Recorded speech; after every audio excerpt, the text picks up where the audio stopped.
Oh God. Steve's like, man, I'm 240. I need to drop a few pounds. I'm about to cut out my salads. I said, what kind of thing is that?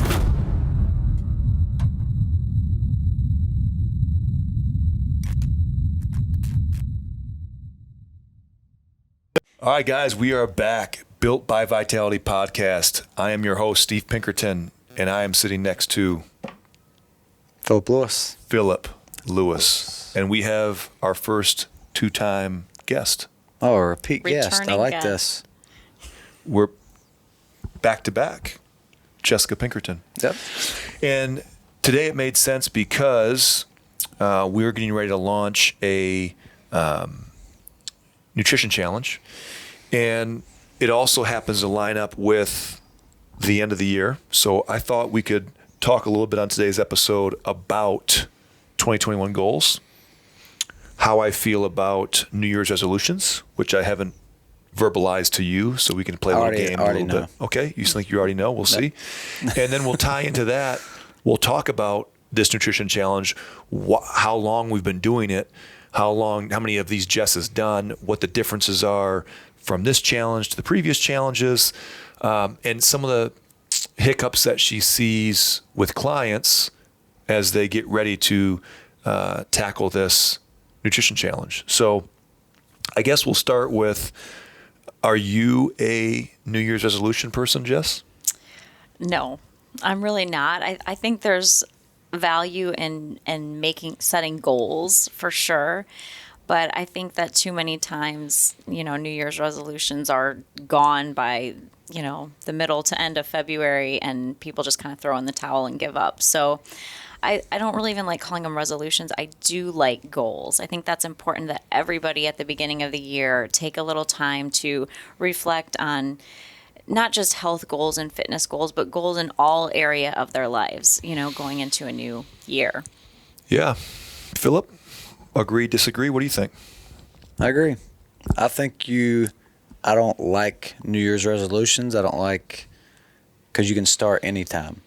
Right. You don't have to be a new year. You could start. Why does it have to be why is there this magical date that now I screwed everything up in my routine, but you know what? I'm going to wake up today and it's going to change. It seems silly to me. Or in like October, November, December, people's like, oh man, beginning of the year, I'm going to start doing this. I'm like, well, if you know that, why don't you just start it now or start tomorrow? Why do you wait till then? Then you're a couple months behind. So it doesn't really make sense. I think just somebody randomly started that.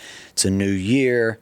Instead of 2020, it's 2021. So I'm going to start then. I don't know. It's just like a Monday. It's people always want to start things on a Monday, the beginning of the week. It's crazy. I'm a big fan of goal setting and action. I would rather have a really easy goal, but to take action on that really easy goal than these huge, elaborate, well, let me go get the journal from wherever and let me just journal about it for a couple months and really figure out. No, because all we're doing is we're writing things down in a book instead of actually taking action. And I think you just have to, put one foot in front of the other and start making some changes. And I don't think that flipping a switch of, you know what, I'm going to join everybody else on January 1st and we're going to hit the ground running. I think you got to make them realistic too. Yeah. You can't be like, I don't know, if say you're 100 pounds overweight, you can't be like, starting in January, by the end of February, I'm going to be a professional bodybuilder and I'm going on stage. I don't know. Yeah. It's going to be a little tough. You're setting yourself up to fail. Yeah, if you've never done a diet plan or never done any of that stuff, it's going to be very tough, and then you're going to get discouraged because you didn't accomplish it really fast.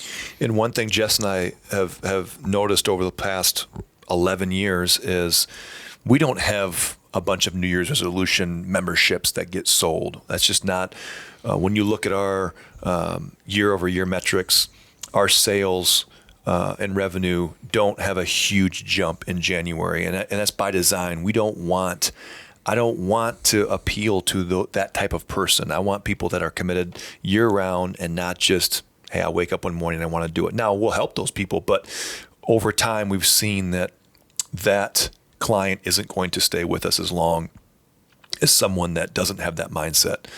But I think what started to make sense and why the nutrition challenge is so big is I think it comes back to what you're saying. It's a realistic way to start. I don't want to say the nutrition's easier to change than fitness, but I think it's a logical first step before it's less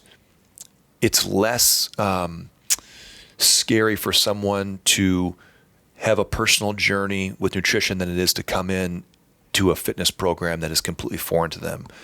And I think that's why this challenge is so important, is it gives people a starting point that can lead into many other things after it. So why don't you, what do you think, when you look at the past challenges, why don't you give us a kind of an overview of this challenge and then kind of roll into how this is different, just because by design of what we've learned and what we're going through with COVID. Yeah, so this is our 10th nutrition challenge at Vitality, which is crazy. We were thinking back to, the first one in the old Vitality, having everybody sit crisscross applesauce on the turf, and it was definitely not as professionally run back then, but we've evolved quite a bit. But nonetheless, even from that first challenge, we've seen people change their lives in the course of a 6-week period when they really cut out foods that are super hyper palatably stimulating, like way too much sugar, lots of processed and refined vegetable oils, and they feel good for the first time in a long time. And yeah, not everybody keeps it up all year round, but they learn, like, for the first time in a long time in their adult life, what is actually healthy and not healthy, because there's so much conflicting information out there. And a lot of people will throw in the towel because they're just confused. You can't listen to the marketing on products because people just want to sell things. They're going to, say sugar-free or low-fat or whatever, but that's not necessarily the healthiest option. So when we can give people the opportunity to actually learn what is good for you, what you're going to feel the best eating. And the beginning of the year is a great time because people are more motivated after the holidays. Most people have, had some things creep back in that they wouldn't normally eat, and they're kind of ready to detox. It also appeals to a CrossFit, EvoFit type of person because these people are competitive by nature. So when you say there's a challenge, people are like, all right, what is this challenge? I'm in. And it is definitely challenging. It is extremely challenging in the modern food environment that we live in to cut out sugars for any period of time, let alone 6 weeks. And especially those first few weeks are really tough. I mean, that's when people are having like the withdrawal symptoms. They're tired, they're moody. Sugar is a drug. It's a very addictive drug. So if you can get a support group, like we have a great support group every time we do this, between the coaches, myself, we're there like encouraging people, sharing recipes and tips and ideas. It gets people through those first few really tough weeks, and then they find that their body feels better than ever. Like, wow, I didn't know I could perform the way I am in the gym. I didn't know, I don't have inflammation, and if it's not normal for my wrists to ache in the morning or my ankles to feel stiff when I get out of bed. And so then they're like, wow, I'm going to tell my friends about this. And so it starts, and more people hop on and join in, and it's always such a positive experience mid-February when we stop the challenge. And that's typically when the Open was, the CrossFit Open, and people were performing better than ever in their workouts right in time for the Open. So it's always been such a great experience for me personally running the challenge. In the past, for the first 8 years, it was just a paleo challenge. So cutting out the grains, the sugars, the dairy products for 6 weeks. Then when I started learning more about the ketogenic diet, I opened it up and put more information out there and allowed people to do a ketogenic option. So I ran a different Facebook group for the keto challenge, different Facebook group for the paleo challenge. And that was great too. We saw great results. With 2020 being the way it was, and the pandemic and the quarantine, everybody needs some type of reset. And I didn't want people to be discouraged because paleo or keto they both have a lot of rules associated. They can be a little bit intimidating and daunting. So I wanted to give everyone the opportunity to just take a reset. Okay. I mean, anyone can do this, from a 7-year-old to a grandmother, whether they're a Vitality member or someone living across the country. Everybody needs to cut out the junk food. I mean, we've spent a lot of time on the couch watching Netflix, eating not great all year. So this year I thought it would be more all inclusive if I just did cut out the junk food challenge. So still did the seminar, and there's still rules. There's off-plan foods. There are, good whole foods that I recommend eating, but there aren't so many stringent rules involved. So I'm hoping to get more people involved, more people, to make the commitment. I think it's interesting. There's a couple things that came to my mind. If this wasn't so important and wasn't so vital for the way our bodies function, it wouldn't be as hard for people as it is. I think that's the first step in hopefully people realizing the changes they have to make, because if we eliminate sugar and our body reacts the way that it does, I mean, that should send off a lot of red flags to what we're doing and push us in that direction of, wow, we really need to do this. And the other thing that I thought about is we're talking about this from a fitness standpoint. Most of the people that we are appealing to are going to be in some type of they're health conscious, they're fitness, they work out.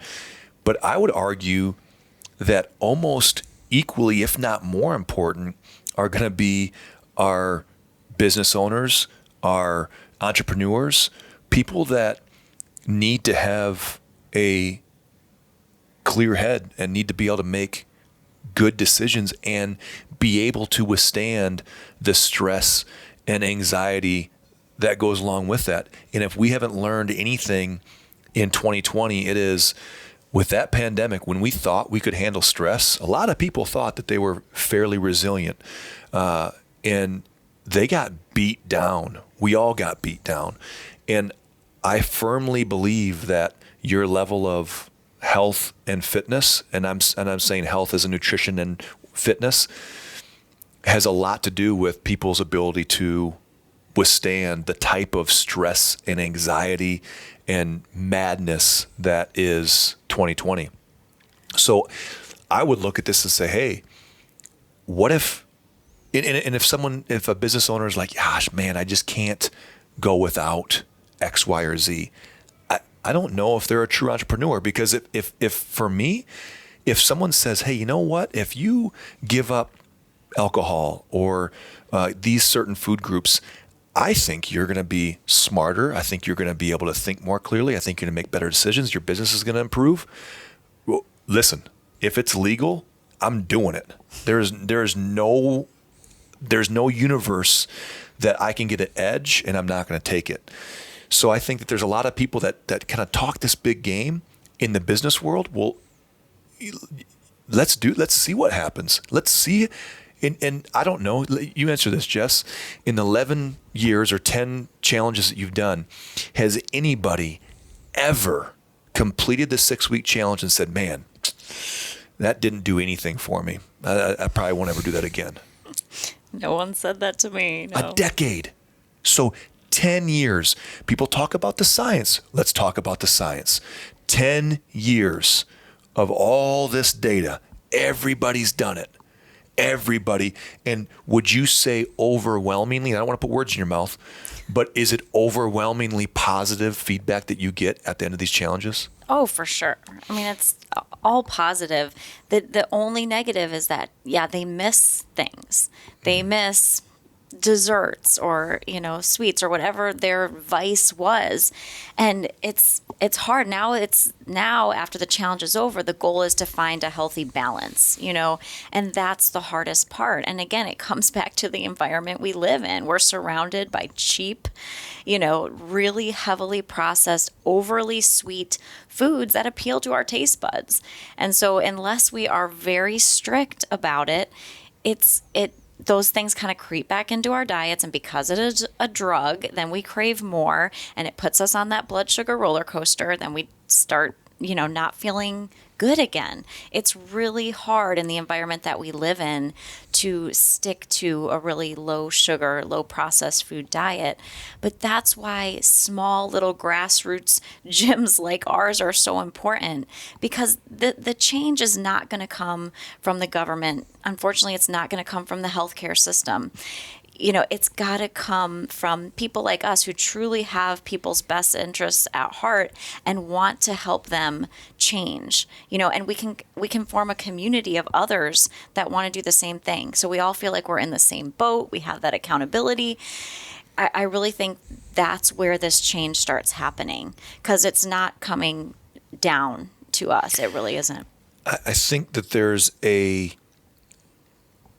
lot of people that don't have the right information.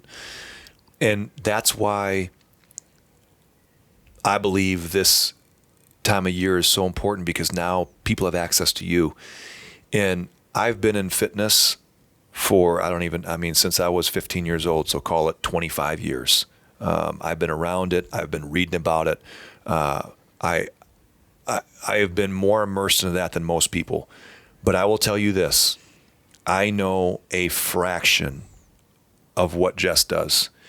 And you would think someone that is in this world would have a pretty good understanding, but I don't. There's so much information. I just don't have the time to research it all. And a perfect example, I went to the store, a month ago, and I got suckered into this avocado oil spread. And it was like a butter spread. And I looked at I know how to read a nutrition label. I'm not completely incompetent. I think what I'm trying to get at is I bring this home, and Jess takes 4 seconds, and little did I know there's 3 things in there that you never should eat, and I probably should feed to rats, whatever. It was like margarine. Yeah. But it said avocado spread. Margarine's on the challenge, right? No. I'm just kidding.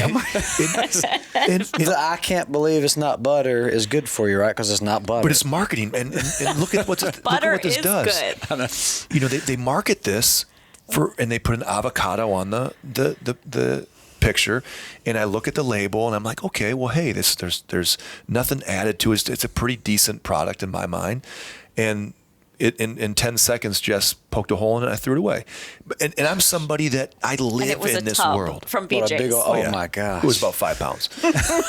And she's like, oh well, I said, no, I'm done. I made a mistake. I'm throwing it out. But my point is this: people need to understand, because a lot of people's excuses will be, I'm going to start on my own, whatever, or I'm going to do the keto diet. I'm going to read about it on my own. Let me tell you something. You're not going to be able to figure it out. Okay. It's not. It's like me trying to figure out how to do taxes in 6 weeks. All I'm going to do is screw it up and end up in prison. Okay. So what this does is it gives people 6 weeks to have access to ask the questions.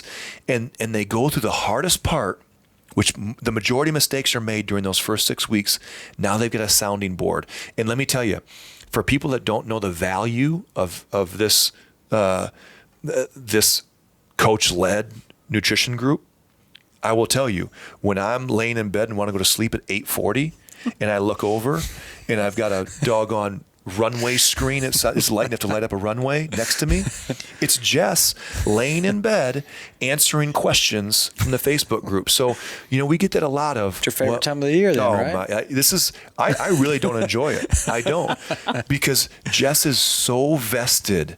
These clients or these challengers will never find someone that is more vested in their success than Jess.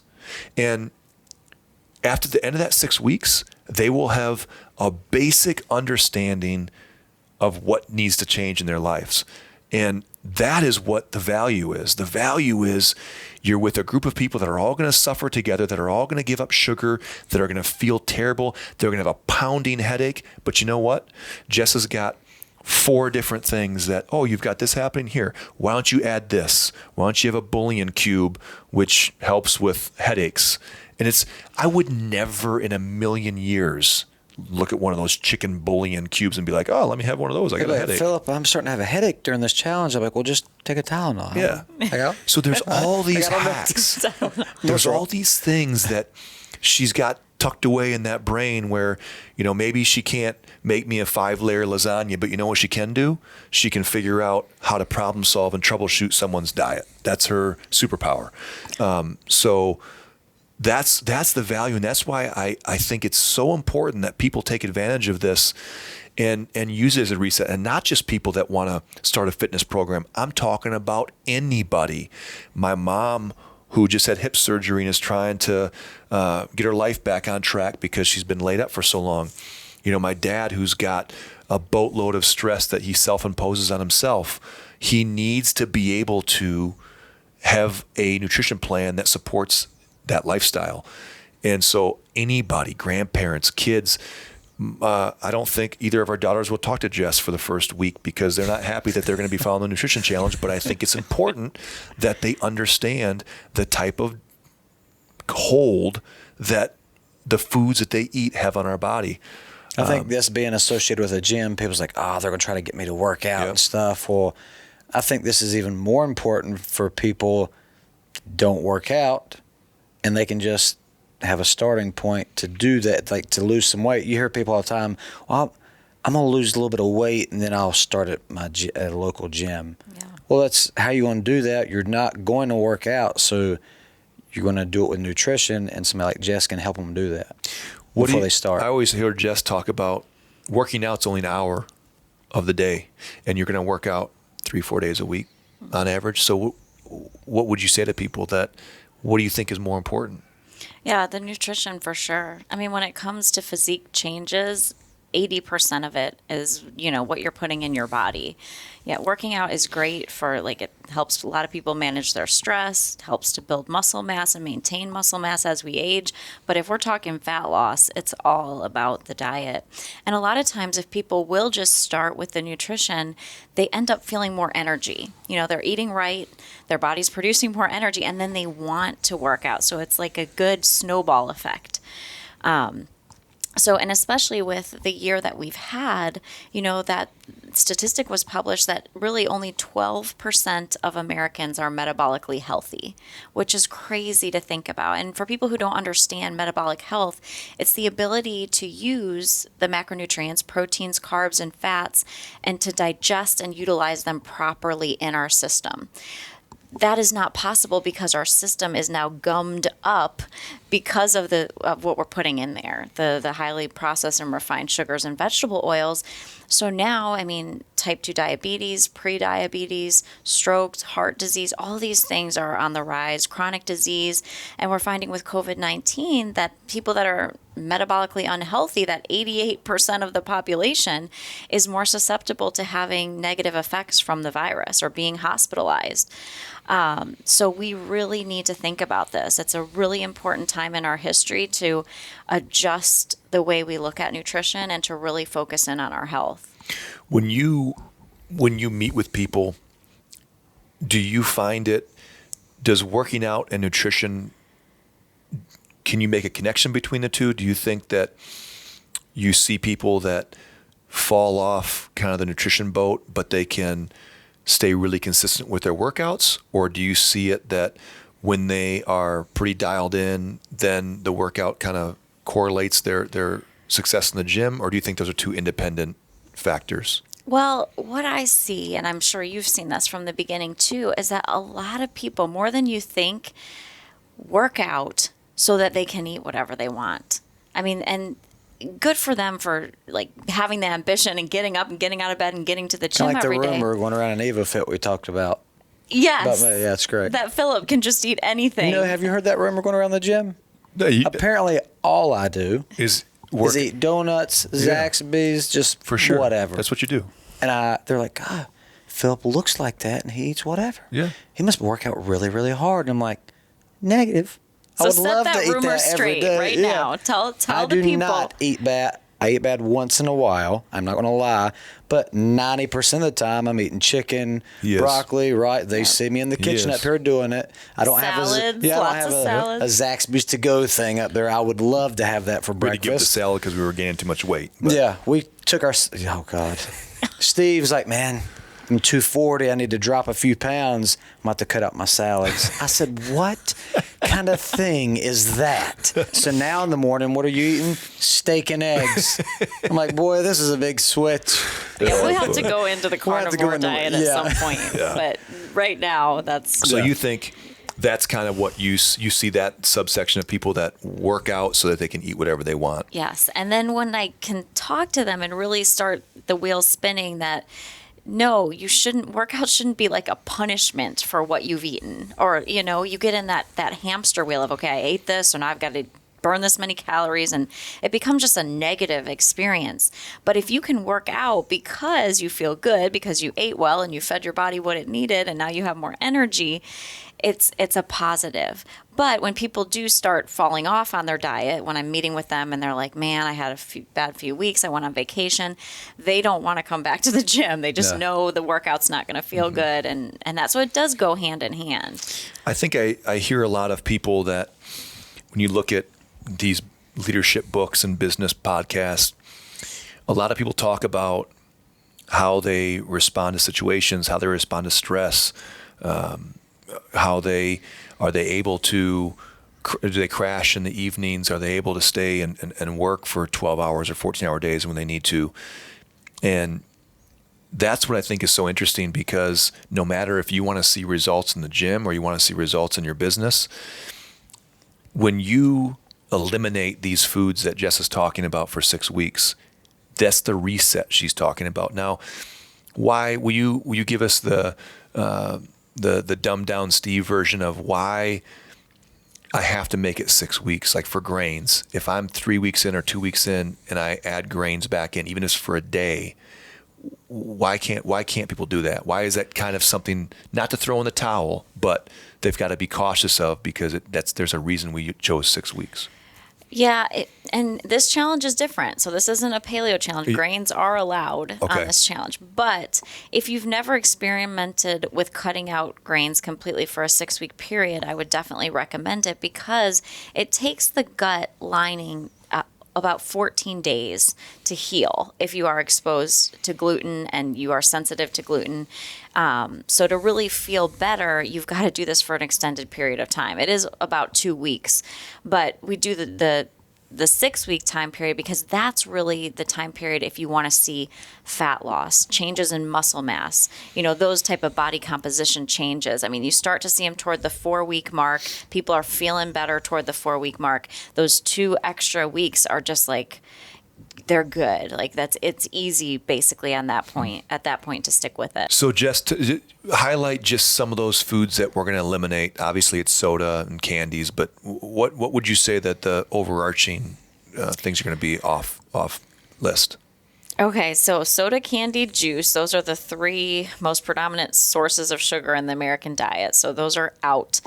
We're also cutting out alcohol, which is a hard one for a lot of people, but so many reasons there. I mean, and can I just say with the alcohol really quick, and I'm going to cut you off, that's a really hot button for me, because we get a lot of people that say, I just can't give up my wine or give up my drink at night.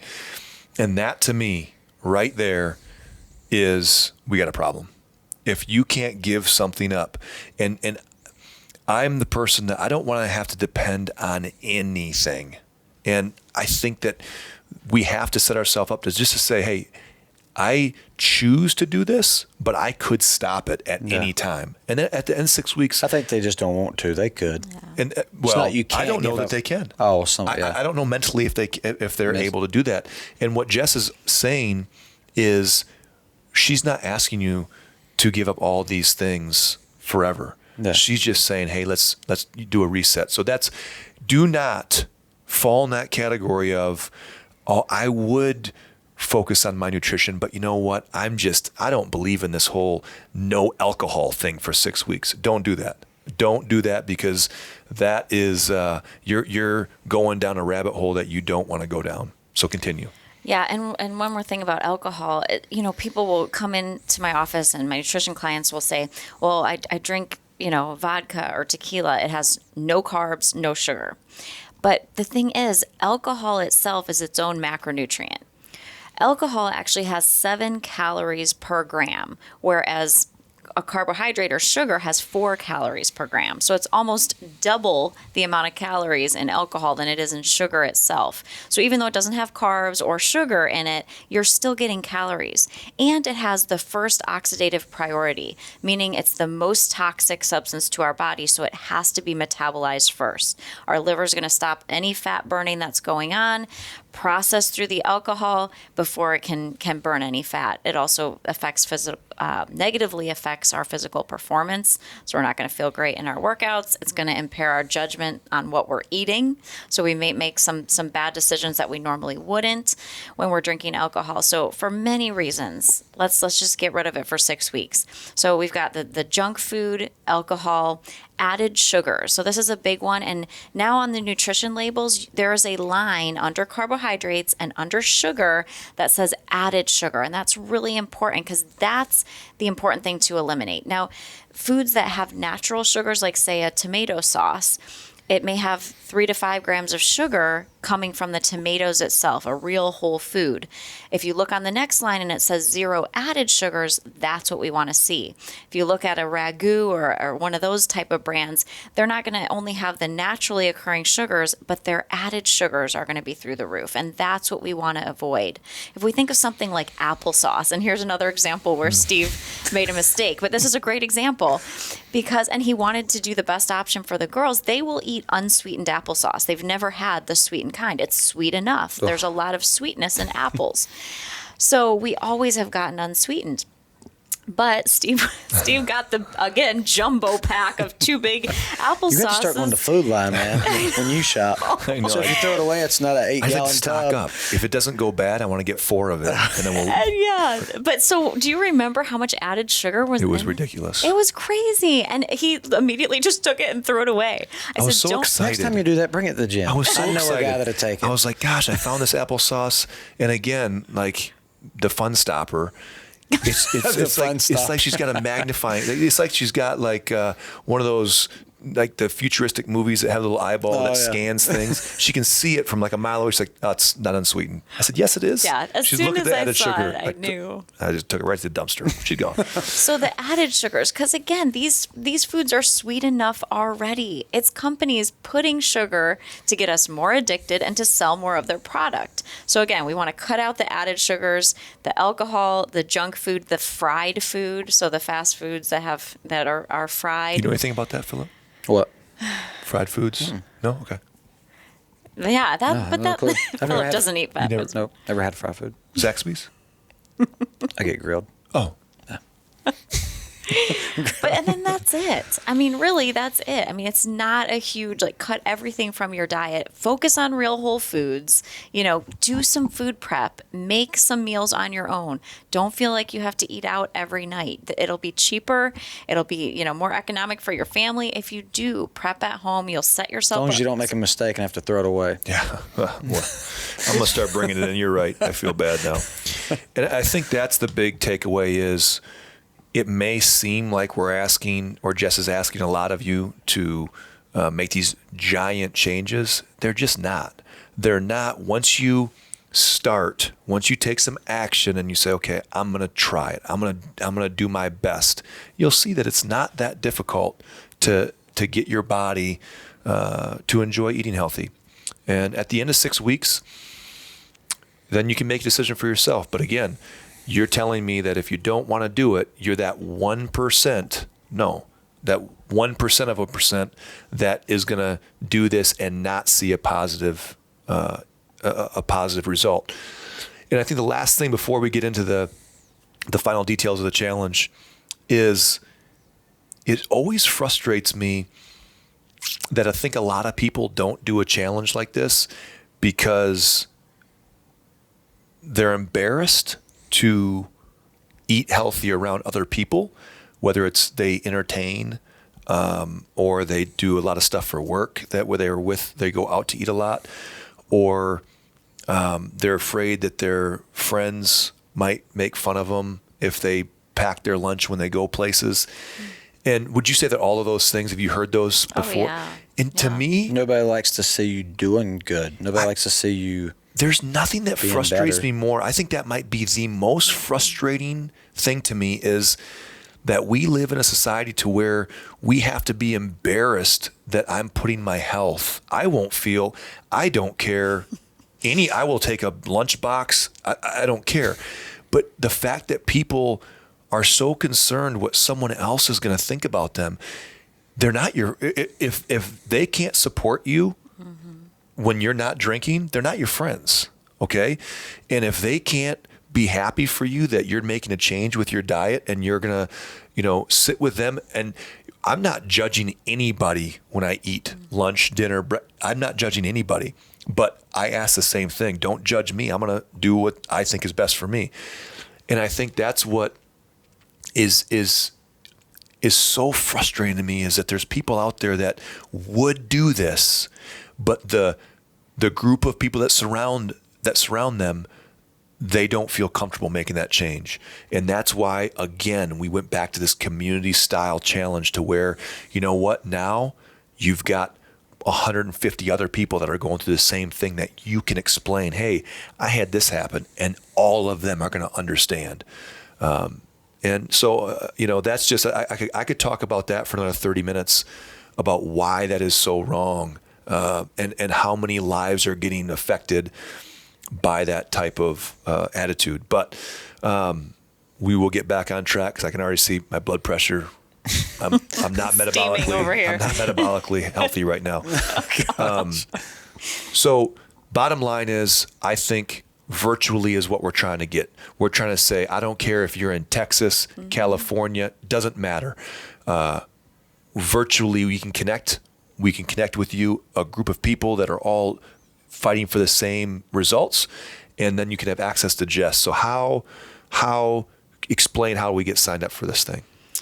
So if you want to do the before and after in-body scan, those dates are Monday and Tuesday. If you're local. Yep, if you're local and you want to, complete the challenge in person.